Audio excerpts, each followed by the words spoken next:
All right. I think I'm live right now. Cool.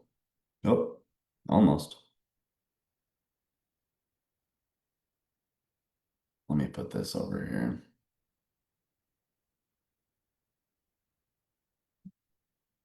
All right. All right. Looks like I'm live. That is awesome. Okay. All right. So I've been talking to several of my clients lately, several of my MSP managed IT clients, and they've all expressed basically the same concerns. So I figured I would jump on live here and walk them through something. So long story short, there's something every MSP I think really needs to be aware of, and that's their margin of safety. So I'm just gonna kind of click through. I want to walk through what a margin of safety is, how it's calculated, and why you need to know it. So let's go ahead. Let's start here. I think you can see my screen. So number one, what is a margin of safety? So a margin of safety is really just what your financial buffer is. Most business owners, especially in the MSP space, they typically just look at net income and they think, maybe I'm making $12,000 a month in net income. I can afford to hire someone for $8,000 and that'll leave me with 4 grand left over in net income, right? But that's not really a fair assessment of how, I guess we could say, profitable your business is.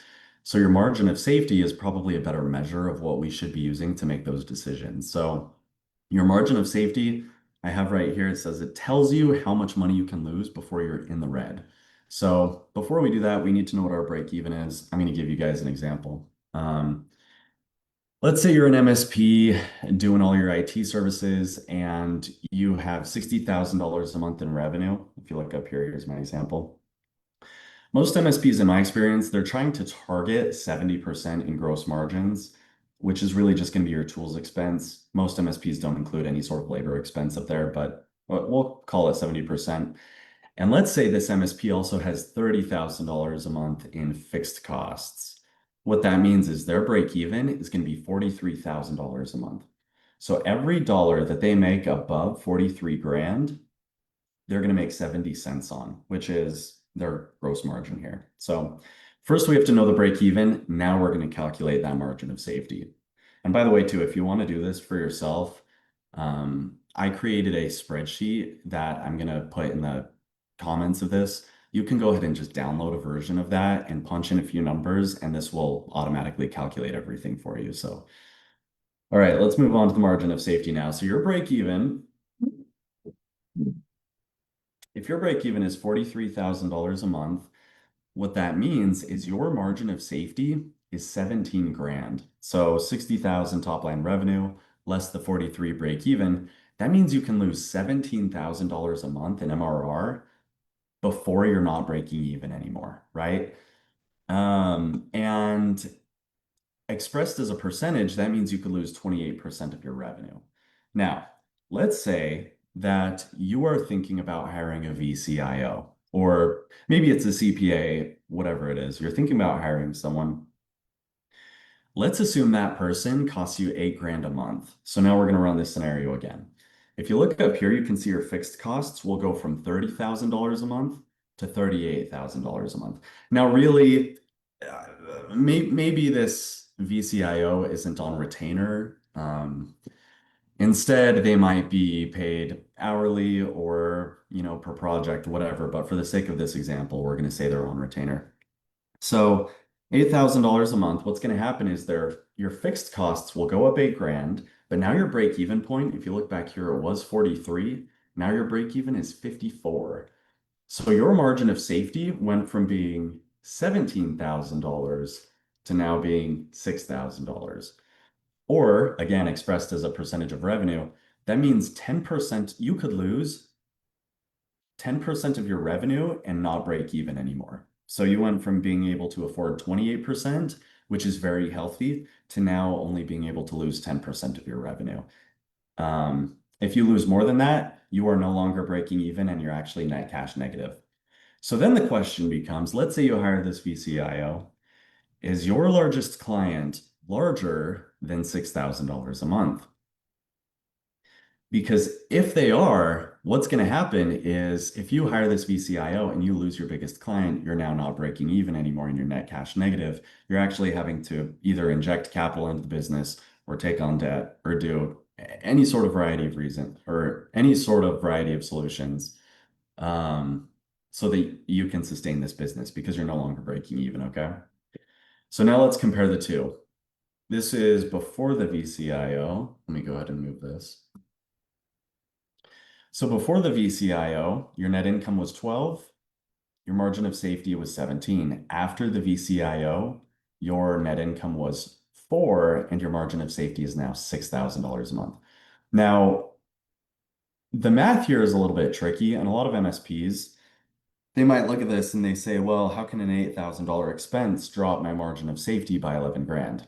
And it's a good question. Let me go ahead and click here.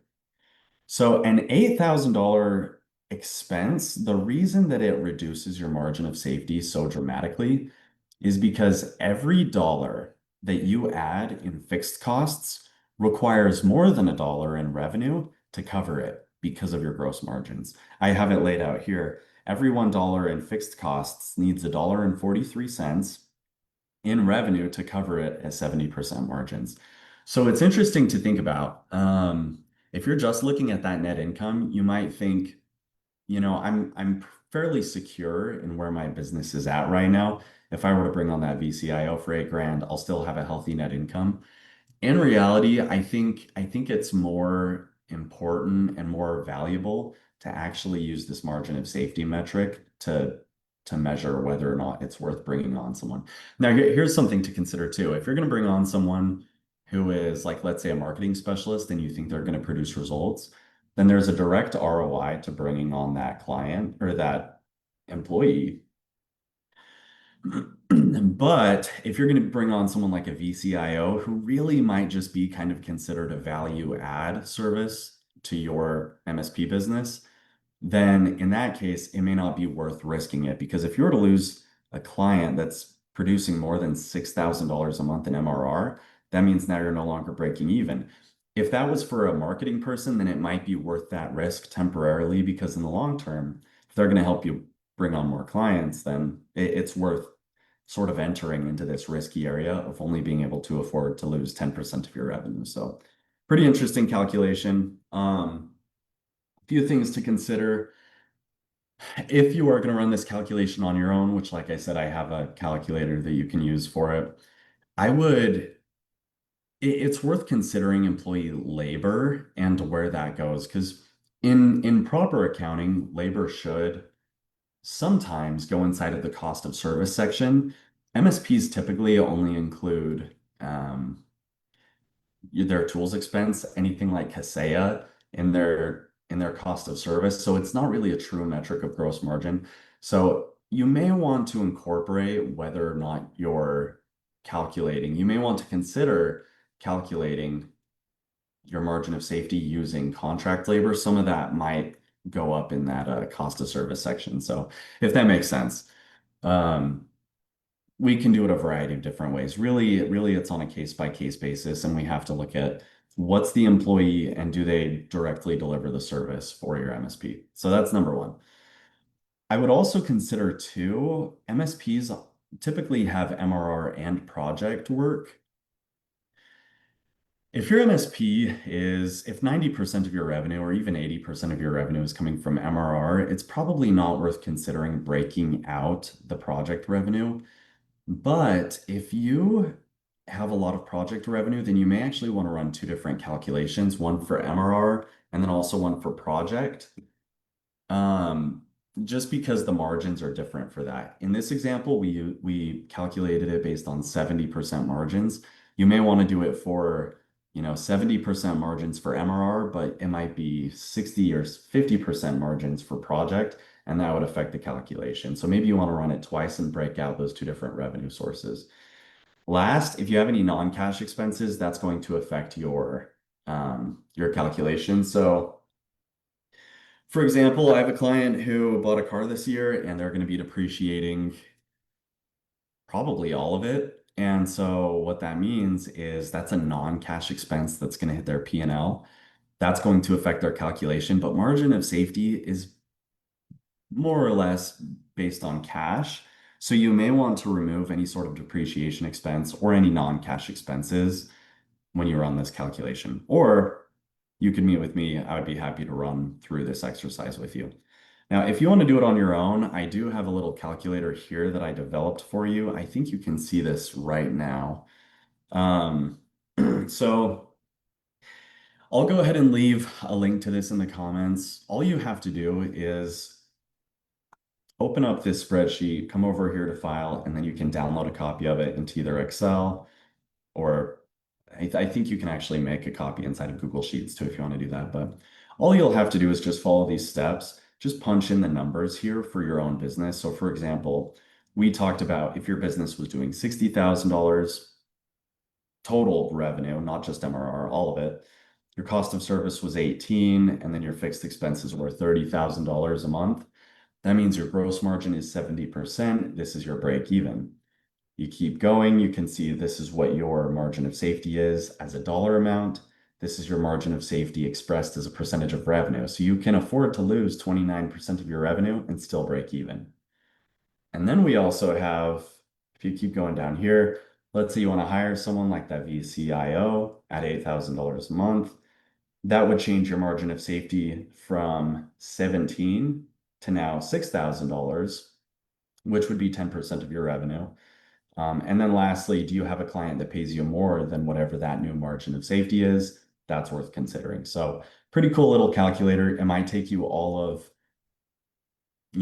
2 minutes to just punch in your numbers, and then you can figure out what your margin of safety is. So pretty cool. Anyway, yeah, if you want to talk about it, go ahead and reach out to me. I would love to work on this with you or answer any questions you have. Like I said, I've had several MSPs that I've been talking to who are concerned about this exact thing and wanting to know when the right time to hire is. So I thought this would be a good exercise to go through. So anyway, until next week.